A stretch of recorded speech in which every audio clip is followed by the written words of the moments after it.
7 Secrets of the Goddess by Devdutt Pattanaik. Chapter 5, Lakshmi's Secret. Wealth Can Liberate. Part 3. Indra is so focused on Lakshmi, or rather Sachi, his wife, that he is indifferent to Alakshmi. He takes no steps to protect himself from the envy and rage of those around him. Naturally, fortune and happiness are short-lived. Eventually, inevitably, while he is busy with his wine and women and other excesses, his enemies lay siege to Swarg and declare war. One day, Lakshmi leaves Swarg in a huff when Indra insults her. In a drunken state, he throws a garland of lotus flowers gifted to him to the ground, allowing it to be trampled by elephants. This disrespect shown to wealth and affluence is something Lakshmi does not like. So, she dissolves herself in the ocean of milk. With the disappearance of Lakshmi, the world becomes gloomy and Indra's paradise loses its affluence. The wish-fulfilling cow stops giving milk. The wish-fulfilling tree stops bearing fruit. The wish-fulfilling gem loses its shine and the wish-fulfilling pot becomes empty. The only way to get Lakshmi back to Swarg is by churning her out from the ocean of milk. So Indra goes to his father Brahma for help, and Brahma directs him to Vishnu. Vishnu advises that Indra first make friends with the Asuras, as a counterforce is required to churn the ocean. He then forms the churning tool by using Meru, the king of mountains, as a spindle, and Vasuki, the king of serpents, as a rope. Akupara, the king of turtles, a form of Vishnu himself, keeps this aloft. The churning begins with the Devas holding the tail end of Vasuki and the Asuras holding the neck end. When the Devas pull, the Asuras let go. When the Asuras pull, the Devas let go.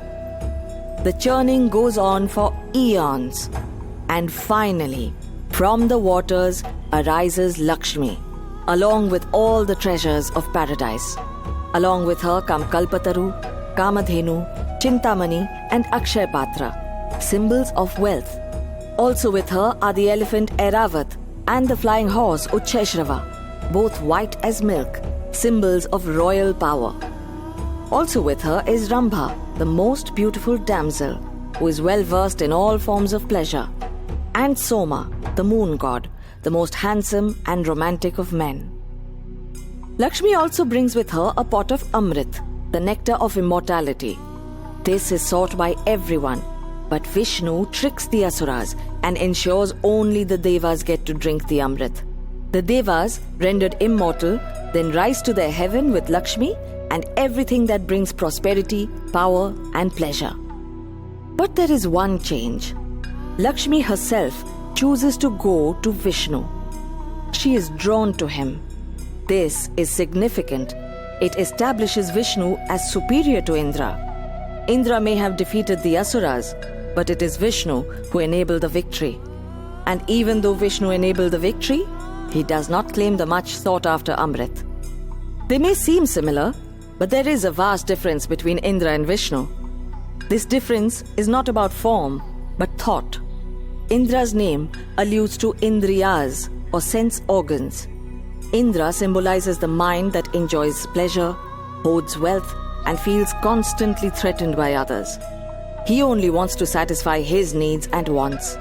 By contrast, Vishnu is concerned about the needs and wants of others. Like Shiva, Vishnu wants to outgrow the world, but his method is different.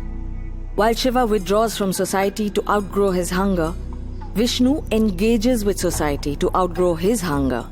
He strives hard to help humans discover their dharma. Dharma means potential. Every creature has to do what they are supposed to do, what they are capable of. It is the dharma of fire to burn, of water to flow, of trees to grow and bear fruit, of animals to run towards food and mates, and away from predators. But what is human potential? Is it to create, hoard, distribute wealth, to satisfy one's own hunger like Indra? Or is it to outgrow hunger like Shiva? Humans are not clear about what path to take. That is why we need Vishnu. Vishnu balances the shortcomings of Brahma's sons, such as Indra, with the possibility offered by Shiva. He knows that humans have the capacity to satisfy their own hunger as well as the hunger of others. They also have the capacity to outgrow and enable others to outgrow their own hunger. He works towards enabling people to become aware of this capacity, help themselves by helping others. And he does this in the most counterintuitive of ways. Superficially, it seems as though Vishnu favors Devas over Asuras. But a closer observation reveals it is not as simple as it looks. He is granting Devas immortality. Why then is Indra still craving for Lakshmi? Should he not be happy as he no longer has to fear death and hence has no real need for Lakshmi? Should he not be content? But he is not. The hunger for Lakshmi continues. And ironically, Lakshmi, grabbed from the Asuras, rejects the Devas and follows Vishnu. Vishnu has that which no one else has. Yes, Vishnu is stronger than anyone else. When Hiranyaksha drags the earth under the sea, Vishnu descends into the waters as a boar, gores him to death with his mighty tusks, places the earth goddess on his snout, and brings her back to the surface. Yes, Vishnu can outsmart the oversmart.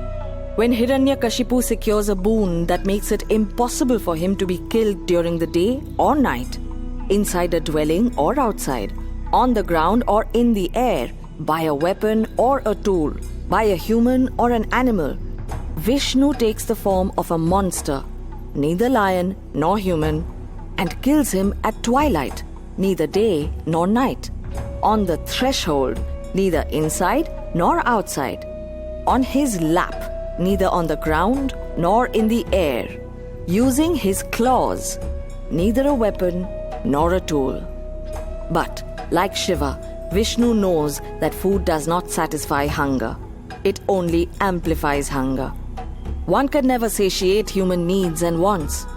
He demonstrates this in the story of Vaman. When Bali tries to solve the world's problems through charity, Vishnu takes the form of a dwarf, asks for 3 paces of land, and on obtaining it, transforms into a giant who, with 2 paces, covers the whole world and with the 3rd step, pushes Bali under the ground. Vishnu demonstrates that the world is infinite and human resources are finite. We cannot solve human problems with things.